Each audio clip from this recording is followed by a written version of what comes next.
नमस्कार दोस्तों, ज्ञान सागर चैनल में आपका स्वागत है। हम लोग 17th बीपीएससी के लिए खान सर द्वारा चलाए गए विजेता बैच जो कि एक रिवीजन का बैच है और इसमें जो है बहुत ही इम्पोर्टेंट एमसीक्यूज करवाए जा रहे हैं। तो उसी को हम लोग ध्यान में रखते हुए हम लोगों ने साइंस का स्टार्ट किया था और साइंस में से हम लोगों ने फिजिक्स को कंप्लीट देख लिया था डिटेल में। और अब जो है हम लोग केमिस्ट्री देख रहे हैं और केमिस्ट्री में हम लोगों ने 3 पार्ट को देख लिया था और आज जो हम लोग देखेंगे वो चौथा पार्ट देखेंगे। और केमिस्ट्री में अभी हम लोग ऑर्गेनिक केमिस्ट्री को देख रहे हैं। ये जो है ऑर्गेनिक केमिस्ट्री का ये लास्ट पार्ट होगा, चौथा पार्ट। फिर हम लोग इनऑर्गेनिक केमिस्ट्री में आएंगे और ये जो क्वेश्चंस बेसिकली जो करवाए जा रहे हैं इसमें वो एनसीईआरटी के क्वेश्चंस हैं, प्रीवियस ईयर के क्वेश्चंस हैं और जो भी एक्सपेक्टेड क्वेश्चन इसमें आ सकते हैं एग्जाम में उसको इसमें ध्यान में रखा गया है। और ये सारे जो क्वेश्चन है बहुत ही इंपॉर्टेंट है और इसको डिटेल में मैं डिस्कस कर रहा हूँ, तो आप इस पे स्टिक रहें, इसको देखते रहें, आपको कोई दिक्कत नहीं आएगी। ठीक है, तो स्टार्ट करते हैं। हम लोगों ने 100 क्वेश्चन तक देख लिया था, आज 101 नंबर क्वेश्चन से स्टार्ट करते हैं। पहला क्वेश्चन है 101 नंबर, भारी जल से संबंधित निम्नलिखित कथनों में असत्य है। तो इनमें भारी जल से रिलेटेड कौन सा कथन असत्य है? तो पहला स्टेटमेंट है, यह शीतलक व मंदक के रूप में उपयोगी है, यह ऑक्सीजन व हैवी हाइड्रोजन का सम्मिलित स्वरूप है, एसी उरे ने भारी जल की खोज की थी और उपयुक्त में से कोई नहीं। तो ये जो है इसमें कोई सा भी स्टेटमेंट जो है वो गलत नहीं है। ठीक है, भारी जल को हम लोग देख लेते हैं कि भारी जल जो है बेसिकली एक इसको जो बोलते हैं D2O बोलते हैं। ठीक है, और ये जो है सामान्य जल की तुलना में इसका जो घनत्व होता है, घनत्व इसका अधिक होता है। ठीक है, और इसको समस्थानिक के रूप में प्रोटियम के बजाय ड्यूटेरियम का यूज करते हैं, ड्यूटेरियम। ठीक है, तो प्रोटियम की जगह ड्यूटेरियम का इसमें समस्थानिक का प्रयोग करते हैं। और भारी जल के कुछ गुण इसमें हम लोग देख लेते हैं। एक तो हमने बताया कि इसका जो घनत्व है वो अधिक होता है। अच्छा, इसका जो क्वथनांक जो होता है या उबलनांक जिसको बोलते हैं, क्वथनांक जो है वो भी सामान्य जल से अधिक होता है। हिमांक जो है, हिमांक भी है जो वो भी सामान्य जल से अधिक होता है। तो इन सब चीज़ों को आप देखेंगे। और इसमें इसका उपयोग कहाँ कहाँ होता है आपको पता है कि नाभिकीय रिएक्टर में इसका उपयोग करते हैं और रिसर्च वगैरह में करते हैं इसका उपयोग। ठीक है, तो इन सब चीज़ों को आप ध्यान रखिएगा। और भारी जल की जो खोज की थी एसी उरे ने की थी और यह ऑक्सीजन और हैवी हाइड्रोजन का सम्मिलित रूप होता है और शीतलक और मंदक के रूप में ये प्रयोग होते हैं। ठीक, नेक्स्ट क्वेश्चन पे आते हैं। कठोर जल का उपयोग कहाँ संभव है? कठोर जल का उपयोग कहाँ संभव है? फसल की सिंचाई में, बॉयलर्स में के प्रयोग में, साबुन में, कपड़े धोने के लिए। तो इनमें से जो है ये तीनों जो है ये इसमें कठोर जल का प्रयोग नहीं होता है, बल्कि यह इसमें जो होता है मृदु जल का प्रयोग होता है, मृदु जल का प्रयोग होता है। तो स्टेटमेंट नंबर डी जो है वो गलत है।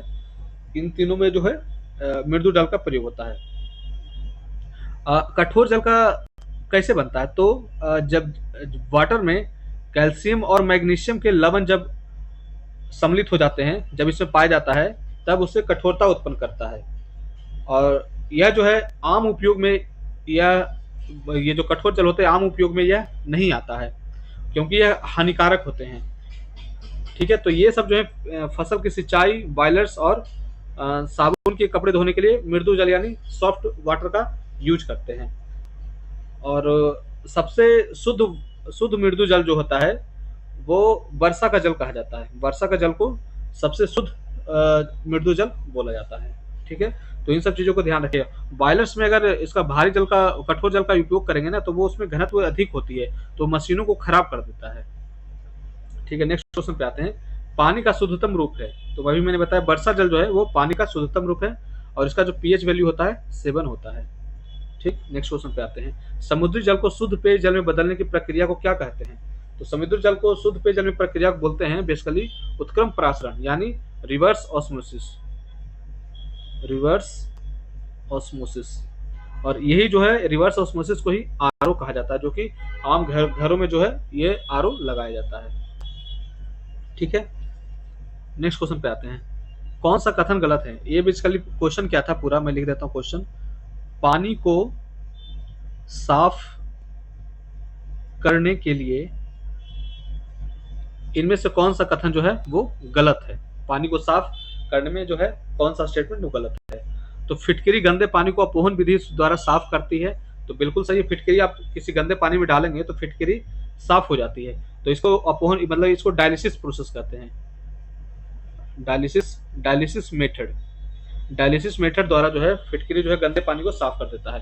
क्लोरीन गैस पीने के पानी को शुद्ध करती है। आप जानते हैं कि टंकी में जो है कभी कभी क्लोरीन गैस डालते हैं ताकि वो पानी शुद्ध रहे। कैल्शियम और मैग्नीशियम के क्लोराइड व सल्फेट, कैल्शियम और मैग्नीशियम के क्लोराइड और सल्फेट जो है ये तो गंदगी करते ही हैं, ठीक है, ये तो इसके कारण ही है, तो ये जो है स्टेटमेंट गलत है। ठीक, नेक्स्ट क्वेश्चन को देखते हैं।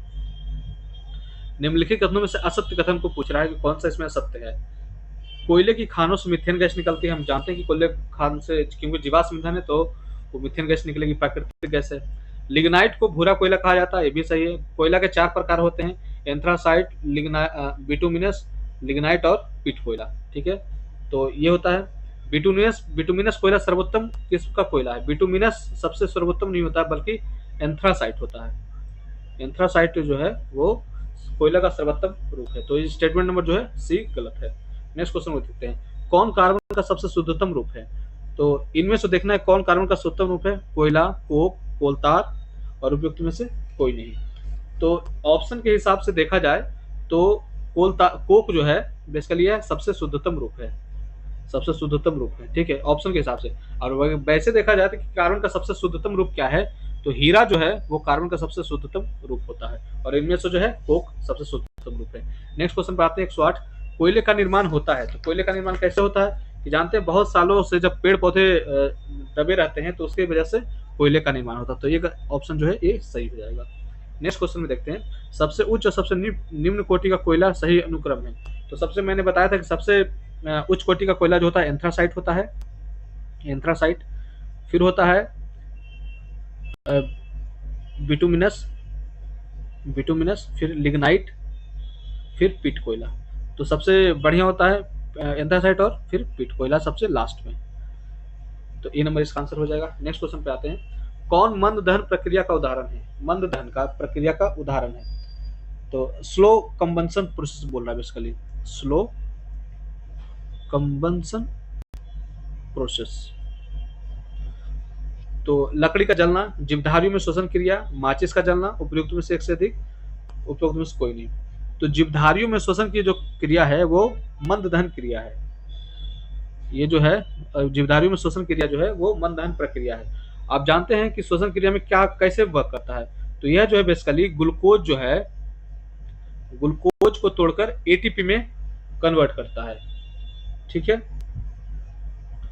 नेक्स्ट क्वेश्चन पे आते हैं। निम्नलिखित में से कौन सा प्राकृतिक ईंधन का उदाहरण है। तो इसमें अगर देख लेते हैं इसमें कौन कौन सा है। कोक, कोलतार, टार और उपयुक्त में से कोई नहीं, उपयुक्त में से एक से अधिक बोल रहा है। तो ये सब जो है बेसिकली कोलतार और कोक क्या होता है कि ये जो है प्राकृतिक कोलतार और ये सब जो है ये कृत्रिम रूप से बनाए जाते हैं।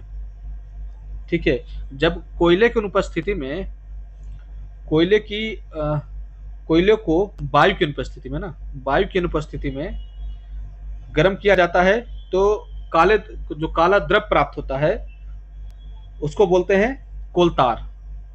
जब कोयले को वायु की अनुपस्थिति में जब गर्म किया जाता है तो द्रव के रूप में निकलता है, वही कोलतार कहलाता है। ठीक है, और टार जो होता है बेसिकली है, टार जो है वो कोयले से प्राप्त यूज जो होता है उसमें कोयले से प्राप्त होता है, और इसका जो प्रयोग होता है वो सड़क निर्माण में होता है। ठीक है, तो इसको आप ध्यान रखिए, ये तीनों जो है वो प्राकृतिक नहीं है बल्कि कृत्रिम है, कृत्रिम रूप से बनाया जाता है। प्राकृतिक जो है कोयला है और इसको कन्वर्ट किया जाता है प्राकृतिक रूप से इन सब ईंधन को। ठीक है, तो कोई भी इसमें है प्राकृतिक ईंधन नहीं है, तो उपयुक्त में से कोई नहीं होगा, नन ऑफ दीज होगा। नेक्स्ट क्वेश्चन पर आते हैं 112। निम्नलिखित कथनों का अध्ययन कीजिए और सत्य कथन का चयन कीजिए। जीवाश्म ईंधनों में प्राकृतिक गैस सबसे अच्छे ईंधन माने जाते हैं। बिल्कुल स्टेटमेंट सही है कि प्राकृतिक गैस जैसे मीथेन हो गया वो जीवाश्म ईंधन है, जीवाश्म ईंधनों से ही निकलते हैं। ठीक, कोयले की राख या फ्लाई ऐश में आर्सेनिक, सीसा व अन्य हानिकारक तत्व होते हैं। तो ये देख लेते हैं, कोयले की राख से फ्लाई ऐश, तो और फ्लाई एश का जो प्रयोग है आजकल जानते हैं आप, ईंट बनाने में जो है फ्लाई एश का प्रयोग किया जा रहा है। और ठीक है, और बायोगैस कार्बन डाइऑक्साइड व मिथेन का मिश्रण है। बायोगैस जो है बेसिकली बोल रहा है यह कार्बन डाइऑक्साइड CO2 और CH4 का मिश्रण है बायोगैस। तो ये भी स्टेटमेंट जो है वो सही है। तो सारे स्टेटमेंट जो है वो सही है इनमें से। ठीक, नेक्स्ट क्वेश्चन पर आते हैं। गैसोहोल, गैसोहोल है तो गैसोहोल क्या है, हमने इसके बारे में पहले ही पढ़ लिया था कि यह एथिल अल्कोहल और पेट्रोल का मिश्रण है। यह आप जानते हैं कि एक 3 प्रकार का होता है, E10, E20 और E100, हम लोगों ने पढ़ा था। तो इसमें जो है एथिल अल्कोहल जो है 10% मिलाई जाएगी और पेट्रोल जो है 90%, और इसमें जो है 20% एथेनॉल मिलाई जाएगी और एथिल अल्कोहल और 80% पेट्रोल, और 100% में 94% मिलाई जाएगी। 94 से 95% जो है वो एथिल अल्कोहल मिलाई जाएगी और पेट्रोल जो है वो लगभग 5 से 6% मिलाई जाएगी। तो इसको आप ध्यान रखिएगा, E10, E20 और E10। नेक्स्ट क्वेश्चन पर आते हैं। सीटेन संख्या किसी गुणता प्रचालन का कार्य करती है। तो सीटेन संख्या जो है बेसिकली डीजल में गुणता प्रचालन का कार्य करती है। इसके द्वारा जो है ये जो सीटेन संख्या जो क्या होता है, मतलब जिसमें सीटेन संख्या अधिक है उसमें डीजल की गुणवत्ता जो है वो अधिक होगी। पहला बात तो ये ध्यान रखिएगा, डीजल की गुणवत्ता जो है अधिक होगी। और भारत में जो अभी बिक रहा है डीजल वो 80 से 50 सीटेन वाले, सीटेन ऐसे लिखेंगे, सीटेन 80 से 50 सीटेन नंबर वाले अभी भारत में जो है वो बिक रहा है। ठीक है,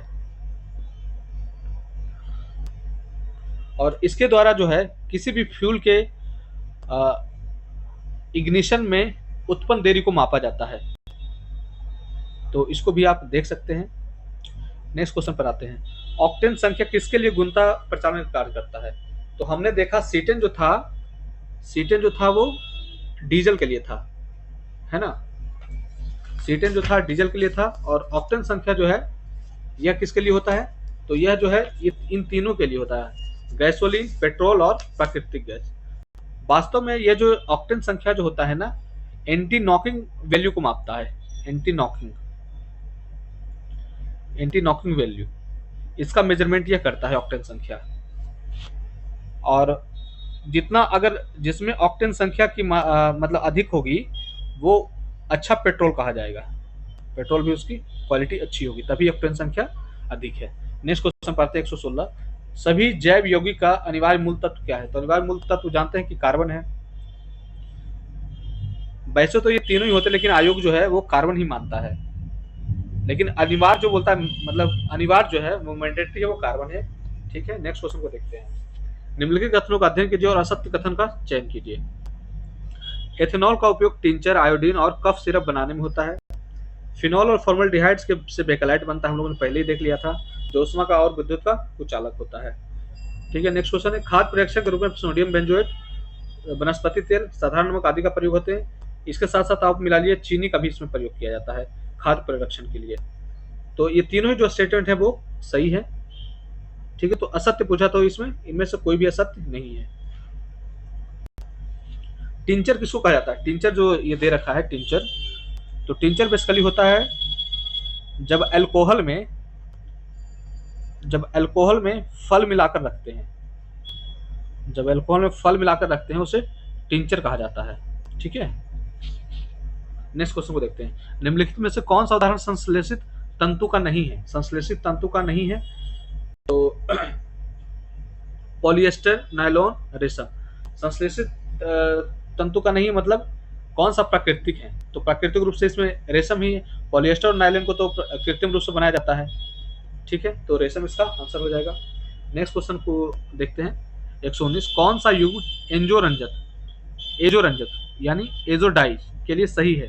तो एजोडाइज के लिए कौन सा सही है, तो आप इसको याद रखिएगा, मेथिल ऑरेंज हुआ, कांगो रेड। ए नंबर स्टेटमेंट जो है वो सही है। नेक्स्ट क्वेश्चन पे आते हैं। पानी की टंकी में फंगी को नष्ट करने के लिए कौन सा रसायन इस्तेमाल किया जाता है।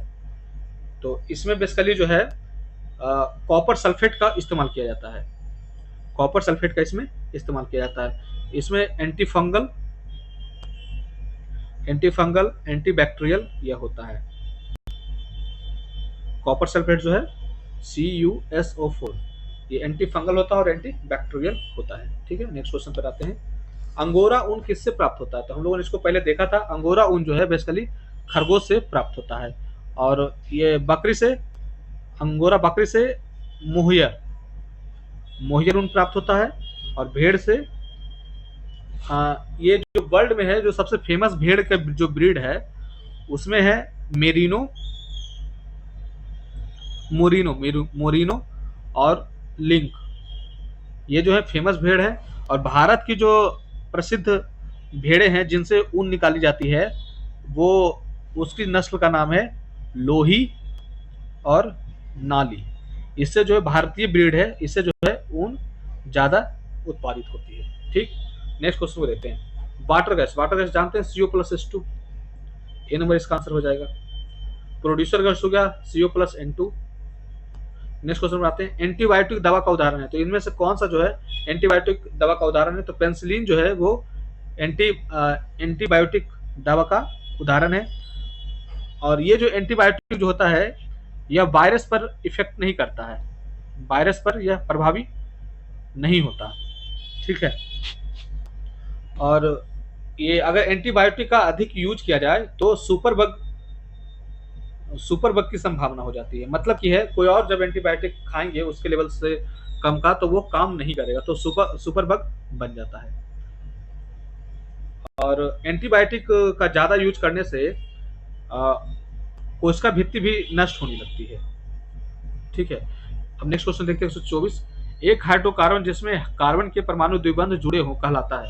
तो आप जानते हैं सिंगल बॉन्ड हो गया एल्केन, डबल बॉन्ड हो गया एल्कीन, और ट्रिपल बॉन्ड हो गया एल्काइन। और ये दोनों जो हैं वो असंतृप्त यौगिक हैं, और ये जो है संतृप्त। इसमें हाइड्रोजन, संतृप्त में हाइड्रोजन की मात्रा अधिक होती है और इस असंतृप्त में हाइड्रोजन की मात्रा कम होती है। तो इन सब चीजों को आप ध्यान रखिएगा। तो द्विबंध हो गया एल्कीन।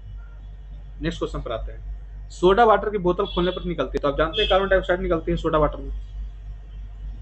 टेफ्लॉन निम्नलिखित में से किसका बहुलक है? टेफ्लॉन किसका पॉलीमर है?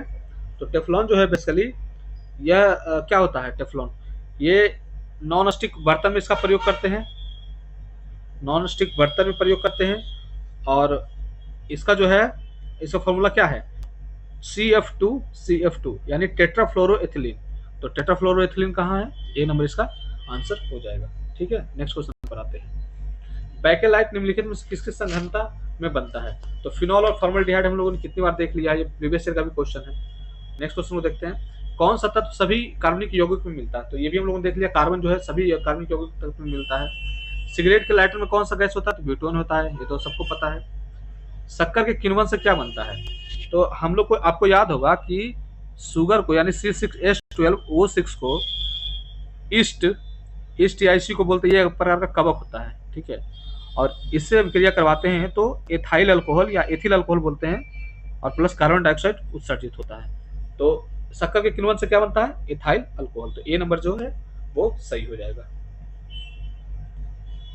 और वही जाइमेज वाला आपको याद होगा कि हमने बताया था कि जाइमेज का इसमें प्रयोग होता है, वो भी एक प्रकार का ईस्ट है। खमीर का उपयोग खालिस्तान के उत्पादन में किया जाता है, तो खमीर का उत्पादन किसके लिए किया जाता है? शराब के लिए किया जाता है। ठीक है, नेक्स्ट क्वेश्चन पर आते हैं। निम्नलिखित में से किसका उपयोग हेयर डाई उद्योग में सर्वाधिक है? इनमें से किसका उपयोग जो है हेयर डाई उद्योग में अधिक है? तो अमोनिया का जो है सर्वाधिक उपयोग है। ठीक है, और इसमें जो है AgNO3 का भी प्रयोग करते हैं, और अमोनिया, ये दोनों प्रमुख है हेयर डाई में। ठीक है, और इसको यूज करने से जो है pH, इसका बाल का जो pH मान है वो बढ़ा देता है, और ये जो होता है हानिकारक होता है। और बालों के ब्लीचिंग के